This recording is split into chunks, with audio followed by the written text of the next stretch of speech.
Hello, everybody, and welcome to another episode of Radio Rowe. I am Matthew Stillman, and I am lucky today to be introducing you to Luisa Muhr, who I'm lucky to know in real life, but also maybe you in Rowe World are going to be excited to know and meet her in person too. Luisa is a New York-based interdisciplinary artist and practitioner of healing arts who specializes in family and systemic constellations.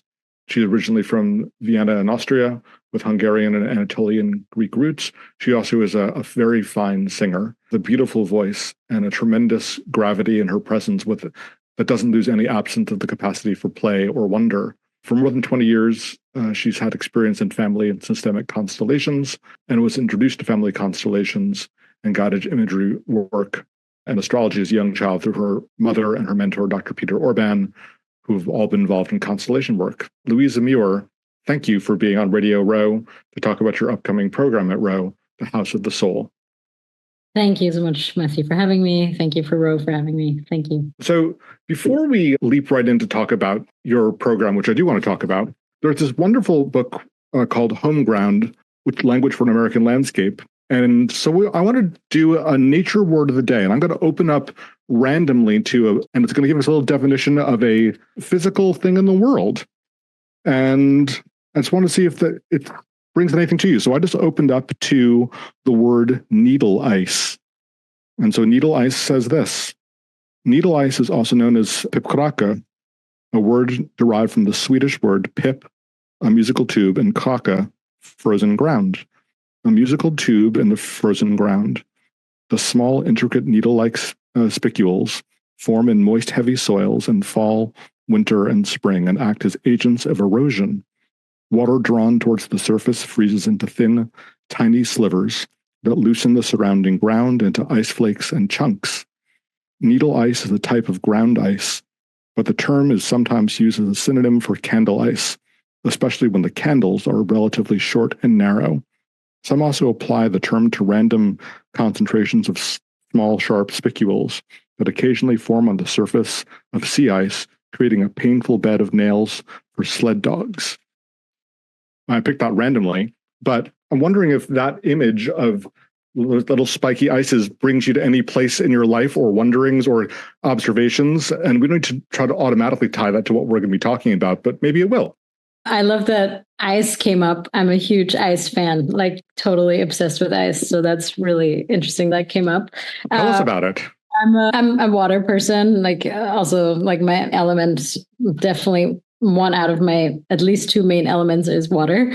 Total water person. I often feel like I sometimes wonder why I was born on land. Like something went wrong. I think I'm supposed to live in here. So that's it's sometimes that extreme. I feel very comfortable in the open sea, like just even swimming there. And there's 0% fear or anything. I'm just so in my element and feel so good about it usually. I mean, again, I haven't been in a crazy storm, like swimming through a storm or something, but yeah. And so ice, I've always been very fascinated with the Great North, which is actually, funny enough, also what brought me to move as a 19-year-old from Vienna to Canada. Not that I did not move to the Great North, but I moved to Montreal, which also can have significant freezing winters. North enough. Yeah, north enough. And I was just oddly obsessed since age 5. I've been oddly obsessed with Canada.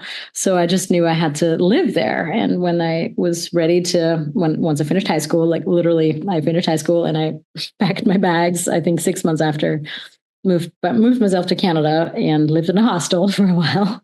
Sure. And lived my life there. And then eventually I came down to New York. So ice, and the fascination with ice and just even glaciers, all of that has been always with me. And I very much feel comfortable and good in those environments as much as I've been exposed to them. I haven't been significantly exposed to them, but the little bit that I have, it's always felt really right to me. So I wonder if that says something a little bit about your capacity or skill for making home or finding home. Your willingness to give up the place that you were from to try to be on the road a little bit, but to find a place and then to find another one and to make, and all the homemaking skills Maybe you could just tell us a little bit about what your understanding of what some of the skills of homemaking are.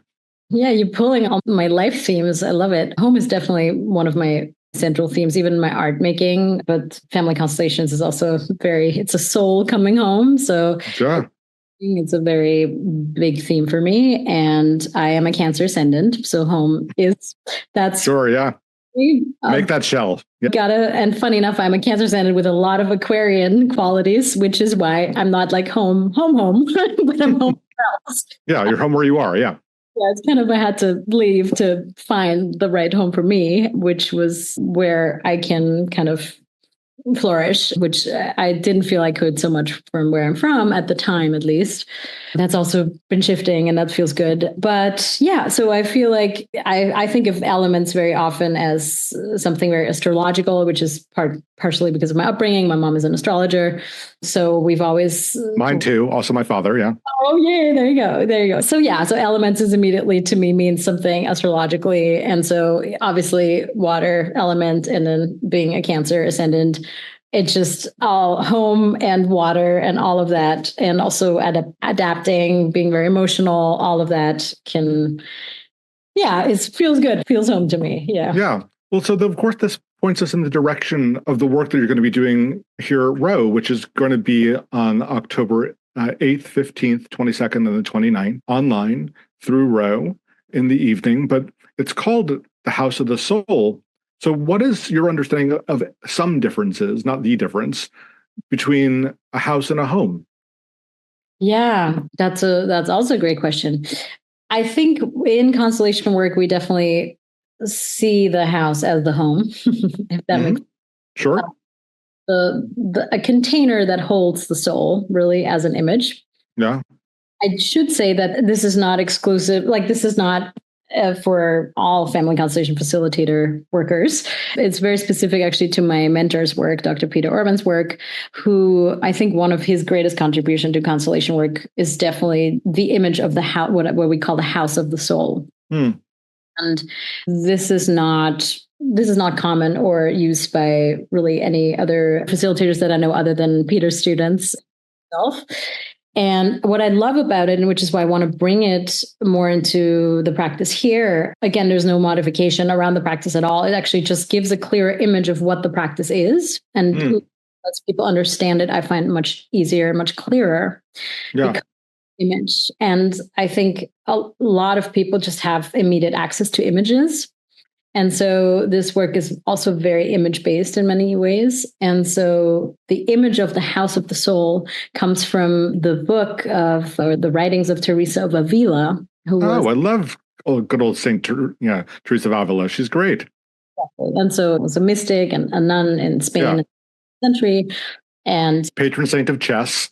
Yeah, right. Oh, she happens to be, yeah. Yeah. And was just this amazing mystic. Obviously, like if she had lived maybe today, she wouldn't have had to be a nun to be any of this. But probably not. Yeah. But she obviously funnels all her through a more religious approach in her writings, but one can read through that in many different ways. And Peter was just so fascinated with that image of the interior castle is the name of her famous text. Yeah. That most probably a lot of listeners might know. But yeah, so that's where Peter really borrowed that term and was like, oh, this makes so much sense that this is how the soul works. And so the soul, in a way, being a house, being this container of who lives on what floors in our soul. So Peter started almost coining different floors so our people that are connected to our family system, which are mostly people who we directly related to, but not necessarily only. So this is the big contribution, I think, of constellation work in general, is that it's not just our ancestors, it's also anybody who is in connection with our ancestors on a soul level. What that means is that could be somebody who has been harmed by one of our ancestors, or somebody who harmed our ancestors. So that is a good example of, or it could be a great first love of the great grandmother. Yeah. So people entering our family system who are also not related to, and they can have a profound impact on our life. which we're not fully aware of very often, but which is what. Yeah, I understand. I've heard the turn of phrase, the enemy of your ancestor is also your ancestor.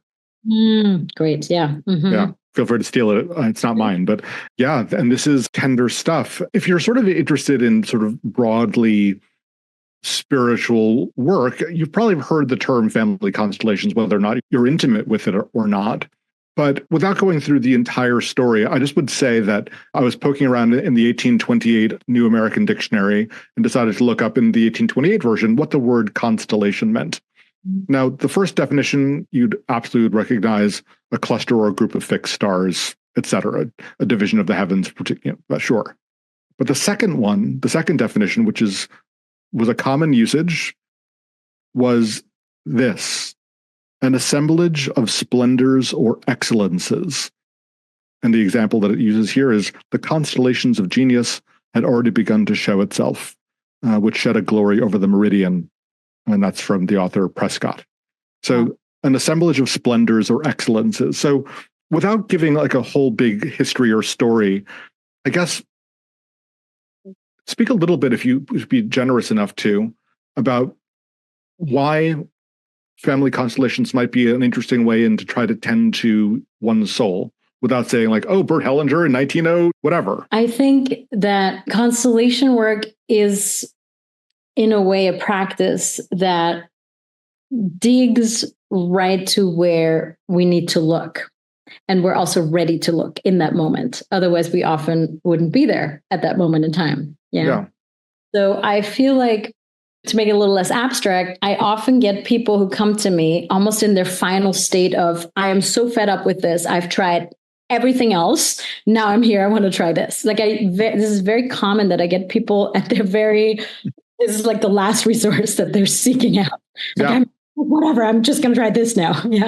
Yeah.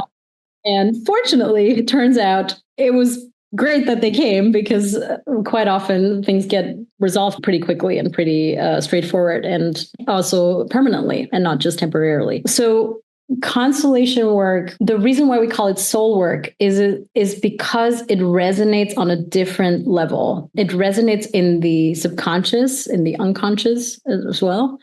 And it resonates also in, what I mean by that is the extension of our family field. What that means is, again, all what I was saying earlier, the people related to and anybody in connection with them who is important in our family system, who have to have a place in our system. And now this is the big turning point here. We are often very aware who we're maybe related to, or maybe not. Yeah, depending. Maybe we're adopted and we'd have no idea. But more so than not, maybe we have at least an idea who we're related to. Where it gets really interesting is that we're not aware often who has a rightful place in our system. And so if we exclude family members from the system and saying, let's say, Uncle so-and-so is crazy, let's not talk about him, like don't ever talk about him again. Or this, great uncle died at birth, let's not talk about ever that he even existed. Yeah. Even energetically, even verbally, how somebody talks about a relative is also often very telling. Yeah. Mm-hmm. Excluding. So what this work is all about is about inclusion. So we're giving space to the people who have a rightful place to belong in the house of the soul. That means your interior. Yeah. So in your interior landscape, we're giving them a rightful place to belong. Your interior castle, your house of the soul. And that is profoundly healing, profoundly. And I have not yet seen many to maybe no examples where I haven't seen that being very healing. Yeah, at least for minor shifting, but also for major shifting. Well, thank you for that. Again, if someone is familiar with family constellations and sort of has done them in person, there's some people call it a type of psychodrama, standing in people's different positions and sort of wondering about what happens standing in these positions. There's a great physicality to when you do it in person. What's the difference between doing family constellations in person, which people might be familiar with, or online? Yeah, great question. I always say it's the same work. It's just a different format. Mm-hmm. So, each facilitator will do this very differently. Sure. We'll even do the in person very differently. So it's like, it really depends on the person. That's number one. But for me, I said for a really long time can this even work virtually? Is this even something we can transfer to the virtual realm? And to my surprise, it showed that it can. And I was actually very surprised by that myself. Yeah. So I sat with it for a really long time to wait till it felt fully embodied and right to me to facilitate. And I found ways to do that where I saw that it had the exact effect than if I was in person. So the main difference, I would say, of course, is the physical relation in space. Yeah, that changes, obviously, with the dimensional setting. The most important part is that we are all live in the moment here. We couldn't work with the recording, for example. Yeah. Yep. So we all live in the moment. We're still connected. And so what happens, much like it does in person, is this energy field starts to being created because of our presence together in the space. And that is what we call the field, the knowing field, how Hellinger called it, is where the work takes place. That is really the accumulation of everybody who's attending, their soul information, their presence with that is being brought into the space. And then we're opening an issue, which is brought in by a client. And the field starts almost like feeling in around that issue. And then you get certain physical, emotional movement information that comes out of the field, which is guided by me. I'm not guiding the field, guides me. I'm guiding the space. Yeah, I understand. And I'm sure anyone who's listening understands that too. So I guess in the most generous sense, this type of work is open for everyone, but this work isn't for everyone. So if you're a person listening to this, what are the sort of signs or signals or tickles you might feel in yourself that would make you feel like, oh, maybe this is a thing that I might be wondering towards? Because it's very easy to say, oh, your intuition or whatever, but that can be over-indexed or under-indexed. So how would someone have a sense like, oh, right, this might be, without trying to say that they have a particular pain point and this is going to cure it, because we don't know what's going to happen. But in your experience, and you have lots of time in, and I'll just, as an encomium to you, when I first met you a couple of years ago, and I was very lucky to and glad to be there, my thought in the first couple of minutes, like, wow, this lady has chops. I mean, like, really do. But it wasn't, you had no flex about it. There wasn't a sense of like, I've been doing this for a long time and let me show you something. So again, I felt very lucky so how would you speak to someone who's like, this sounds interesting. I wonder if this is for me, because it's 4 weeks, it's online, starts soon. Right. Yes. Anybody who is curious about their ancestors, their connections to where they're from, whatever that means for them. Anybody who feels stuck in the moment, who feels that there are certain areas in their lives where they keep hitting a wall. This could be patterns that they keep seeing repeating. The same patterns could be different patterns, but certain areas in your life where you feel incredibly stuck and you've tried maybe different things, you've tried to figure it out, and you keep cycling back to back to the drawing board. Right. That's a good place to enter with constellation work. Why do I say this? Because most of the time when you're feeling that, what's behind that blocked movement, we're dealing here with movement. This is all about movement. What's behind blocked movement is it's systemic. It's a systemic issue. So this is now where we as systemic workers come in and say, okay, you've tried, this pill and this and that and these different forms. Like now we have to tackle it from a systemic lens and look at it. And so this is why this work really, particularly if you feel a certain way in certain areas where you feel incredibly stuck, that I would say that's a good board to jump in. Yeah. Yeah. And I would say that those are the two. That's funny. Without the promise that it's all going to be resolved and it's all going to be fixed, but something might move. Oh, definitely. In this assemblage of splendors or excellences, in this constellation, by putting it into new positionalities, that you might be able to see like, oh, right, there's different ways into this house of the soul. Maybe you come in through the front door some days, but you also can come through the back door. Maybe you sometimes need to crawl into the window to inhabit your soul. Maybe you have to come in through the chimney. Maybe you have to sort of look at it just right to see, oh, right, there's someone left the basement entrance in. I need to come in through there. And it's not always need the grand opening with a red carpet with a really fancy knocker. There's different ways to inhabiting the house of the soul. In fact, we're always going down the stairs. We never go up the stairs. Oh, good to know. Yes. Good to know. So these are things to wonder about, but there are different ways into the house, even if it's so that you're always coming down the stairs. Maybe you're Santaing. Maybe you need to make sure that the couch gets delivered onto the second floor because they can't make the turn.